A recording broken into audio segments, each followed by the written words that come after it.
What's up YouTube, Jeff back again, and today we got another exciting video for you guys. This week, since I've been posting comparisons to the iPhone 14 Pro Max and the Galaxy S22 Ultra, a lot of people have been posting in the comments and saying why they love Samsung and why they would never switch to an iPhone. And I love that part of our community. You know, we're all Samsung fans. So today I kind of wanted to share the top 5, maybe more reasons. I'm just trying to go with the ones I've read the most in the comments, why people say they would never switch from their Samsung to an iPhone. I think the one that I've been seeing the most for sure is the customization aspect of Samsung/Android. And that's the one we're going to talk about first. Now, I do want to remind you guys, if you're not subscribed yet to my newsletter, go down to the description. The description's right here. We go next to the title, hit the arrow. They'll be pinned down here. Sign up for my Samsung newsletter. I'm going to have some sweet giveaways coming up, including free cases, accessories. I'm going to give away some free wireless plans from my friends at Mint Mobile, which I will cover the cost of. You guys can then enjoy those. It'll be really fun. And some other stuff. So if you guys want to check out the newsletter, check that out. Sign up below. I'm going to start posting a little more there. So the first thing people have really told me is that they love the customization aspect of Samsung and Android. I 100% agree. You guys know that one of my favorite apps on my Samsung device that I talk to you guys about all the time in these videos is Good Lock, which recently got a pretty sweet update in and of itself. There's all these amazing modules where you can customize everything from your icon pack, the S Pen menu, your wallpaper, your lock screen, and you're always on display, the effects that your keyboard use, how you navigate your device, and home up where you can change like the app switcher, your clock face, your quick settings, your sound profile, like the sound bar in terms of, when you get your volume buttons and all of that, how your edges work in terms of touch sensitivity, how your notifications, remain there, etc. There's a lot of very fun and interesting things that you can really get inside of this app as well. The other thing that I really love about customization, in addition to my icon pack and all of that, Samsung and Android as a whole has so many apps that you can use because there is open source app development, and Google and Samsung encourage that. And one that I just made a video on was Galaxy Maxhertz.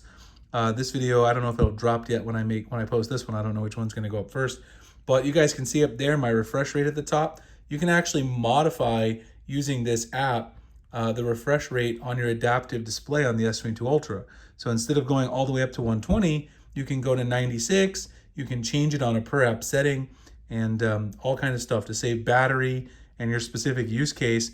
Kind of take full control of your adaptive refresh display. You're not going to see that on the iPhone 14 Pro or Pro Max because they don't have this kind of deep, integration and ability for app developers to do really cool stuff, which you do on Samsung and Android devices. So I definitely agree on the customization aspect.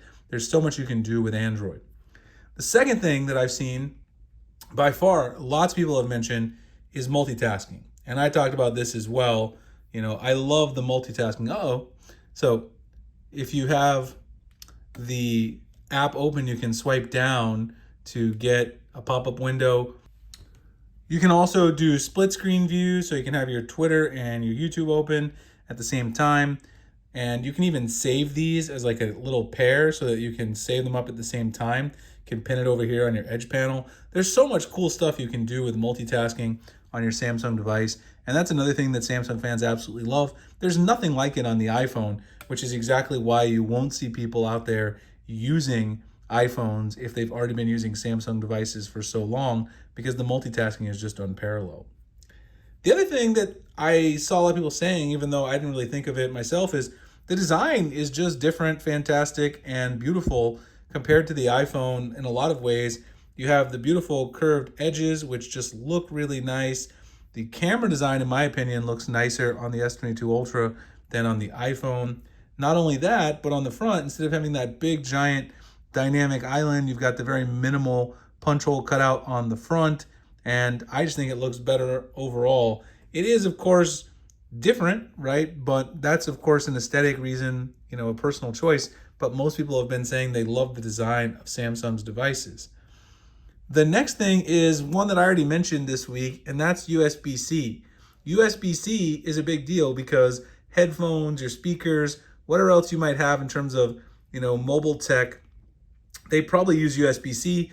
The iPhone now uses Lightning still. They haven't went to the USB-C standard, which means you're going to have a different charger in your bag all the time to charge your iPhone. Another one that I forgot about when I mentioned USB-C is right next to the USB-C port, and that is the physical SIM slot. Now, I really hope Samsung doesn't do this and get rid of it like Apple did. Having a physical SIM slot is a big deal for a lot of people, particularly if you travel a lot. Being able to switch a physical SIM in and out is much more convenient than using an eSIM. I'm really not looking forward to getting an eSIM on the iPhones, which I ordered for comparison. I always have iPhones for comparison purposes, and I use them for video, as I've mentioned. They're never my main device just because I can't stand iOS. But I'm not excited about having to set up eSIMs this week when I get my new iPhone because it's a real painful process. I've done it before. So a lot of people mentioned that as well, and it's something I definitely agree with. The next thing was about the S Pen. And a lot of people agreed with me when I made my video earlier this week. The S Pen is such a robust app, even if you're not someone who necessarily uses any of the Bluetooth functionality. There's a lot of other stuff you can do, not just taking notes, but using Glance to multitask, just taking notes and writing on your calendar to create events using the S Pen, doing math with Microsoft Equation Solver, translating text. There's all kinds of cool stuff that you can do with the S Pen that you just won't get on an Apple phone because they don't have the Apple Pencil functionality, and basically have said that they're never going to bring that functionality to the Apple devices to have a stylus. And so that's a huge loss in my personal opinion. Those are the main ones. The other one was more of a purchasing decision that I saw people talking about, and that is the trade-in values that Samsung gives you every year so you can upgrade to the newest flagship. And I do think that's a huge advantage for Samsung owners and Samsung fans. Apple doesn't give you hardly any money for a trade-in. I think they were trying to give like $600 for a S22 Ultra. No, I think it was 300 and something bucks for an S22 Ultra. They'll give you like $600 if you had an iPhone 13 Pro, whereas Samsung will give you like $1,000 if you had last year's flagship from Samsung. Apple wants to give you probably only 2/3, maybe 60% of what it's worth on the open market, which means you then have to sell it on eBay or Swapper or something and do an extra step, whereas Samsung will give you that credit. Apple also makes you wait to get the credit after you receive the new device, whereas Samsung gives you that instant credit and lets you send the device in later. I also think that's a great point, and something that really can't be overstated in the Samsung buying experience. So that's why people have told me that they're not switching and why they won't switch to an Apple device.